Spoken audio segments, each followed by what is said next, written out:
Good morning to all. Today we will discuss our next topic is why a transformer cannot be connected to a DC supply. जो transformer होता है वो हमारा DC supply work क्यों नहीं करता, AC पर क्यों करता है। तो इसका पहला रीज़न है, देखो पहले तो ट्रांसफार्मर में दो तरह की वाइंडिंग होती हैं, primary winding and secondary winding. Okay, then number of turns in primary winding is NP and number of turns in secondary winding is NS। ठीक, ये VP क्या है हमारा, primary voltage, VS secondary voltage, IP primary current, IS secondary current, और ये हमारा magnetic flux है जो हमारे ट्रांसफार्मर के कोर पे होता है। ठीक, तो इसका पहला रीज़न ये है कि AC सप्लाई जो होती है वो उसमें रेजिस्टेंस और रिएक्टेंस की वजह से इम्पीडेंस करंट को कंट्रोल करता है। AC में क्या होता है कि रेजिस्टेंस और रिएक्टेंस की वजह से इम्पीडेंस करंट को कंट्रोल करता है, और DC सप्लाई में सिर्फ रेजिस्टेंस होता है, उसमें सिर्फ रेजिस्टेंस करंट को कंट्रोल करता है।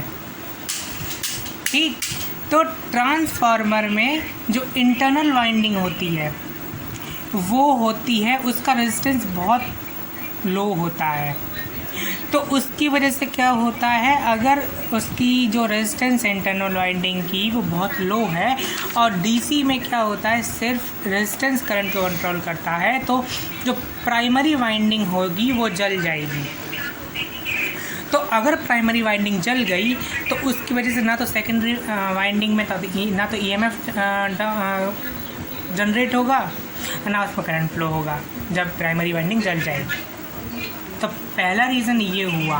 दूसरा रीज़न ये हुआ कि अगर आप DC से उसको कनेक्ट करेंगे तो उसमें मैग्नेटिक फ्लक्स जनरेट नहीं होगा, क्योंकि DC में क्या होता है, एक स्ट्रेट लाइन होती है डायरेक्ट करंट की।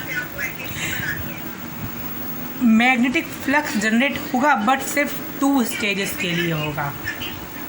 पहली तो जब हम सप्लाई देंगे ट्रांसफार्मर में, और दूसरी बात जब होगा जब उसको हम डिसकनेक्ट करेंगे सप्लाई से। ठीक है, मतलब बहुत मिनिमम फ्लक्स जनरेट होगा, तो उसकी वजह से भी क्या होगा, प्राइमरी वाइंडिंग जल जाएगी हमारी। ठीक, और साइन वेव में क्या होता है, एक रोटेटिंग फॉर्म में मतलब होती है वो, तो जो मैग्नेटिक फ्लक्स होता है वो पूरे में प्रोड्यूस या रोटेट हो सकता है। ठीक है, तो पहला रीज़न ये था कि AC सप्लाई जब उसको कनेक्ट करेंगे तो उसमें क्या है, रेजिस्टेंस और रिएक्टेंस इम्पीडेंस जनरेट करेगा और वो करंट को कंट्रोल करेगा। ठीक, और जब DC से करेंगे तो DC में क्या है, सिर्फ रेजिस्टेंस होता है करंट का, जो करंट को कंट्रोल करता है। जब उसको हम DC से कनेक्ट करेंगे तो जो प्राइमरी वाइंडिंग होगी हमारी जल जाएगी। क्यों जल जाएगी, क्योंकि जो इंटरनल वाइंडिंग होती है उसका रेजिस्टेंस बहुत लो होता है। ठीक, और सेकंड रीज़न ये है कि इसमें डायरेक्ट जब करंट DC से कनेक्ट करेंगे तो उसमें फ्लक्स जनरेट नहीं होगा जितना हमें चाहिए, और जब AC से कनेक्ट करेंगे तो जितना हमें फ्लक्स उसमें जनरेट कराना है वो उतना फ्लक्स जनरेट होगा। प्राइमरी वाइंडिंग में EMF इंड्यूस होगा, तो उसकी वजह से क्या होगा, सेकेंडरी वाइंडिंग में भी इंड्यूस होगा। ओके, तो आई होप कि आपको समझ में आया होगा कि कैसे मतलब AC से कनेक्ट क्यों करते हैं ट्रांसफार्मर को, DC से कनेक्ट क्यों नहीं करते हैं। Okay, thank you.